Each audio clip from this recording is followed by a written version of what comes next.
High, আপনার সবাই ভালো আছেন তো? আজকে আমি একটা বিকেলের রেসিপি নিয়ে হাজির হয়েছি। তবে রেসিপিটা তৈরি করছে আমার মেয়ে।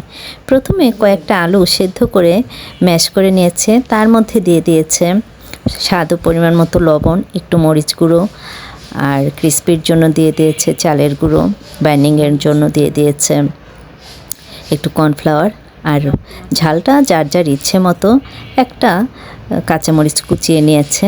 আর কিছু চাট মশলা ছিল, সেগুলোও সব উপকরণগুলো একসাথে দিয়ে খুব ভালো করে সেটাকে মেখে জাস্ট এরকম বলের আকারে তৈরি করে নিচ্ছে। বাচ্চারা যেটা করে আর কি বিকেলে সময় পেলে।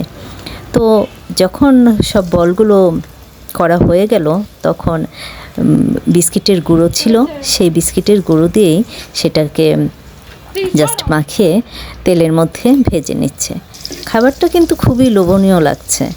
আর মানে কি বলবো, যখন খাবারটা তৈরি করে আমার সামনে নিয়ে আসলো, এতটাই মানে ক্রিস্পি এবং দেখতে সুন্দর ছিল, তা আর বলে বোঝানো যাবে না। আর খেতেও কিন্তু অসাধারণ লেগেছে। তারপর আবার উপর দিয়ে দিয়ে দিয়েছে টমেটো সস, তারপর স্টিক দিয়ে যে যার মতো খেয়ে নিচ্ছে। তো খেয়ে দেখলাম খুবই ভালো লেগেছে। তো মাঝে মাঝে বাচ্চাদের এরকম করে কিছু কিছু আইটেম তৈরি করার জন্য উৎসাহ দেওয়া উচিত। তাহলে দেখা যাবে জিনিসটাও শেখা হলো, আর আপনারও কাজের কিছুটা হেল্প হলো। আর খাবারটা দেখতেও যেমন হয়েছিল, আর খেতেও খুব মজা ছিল।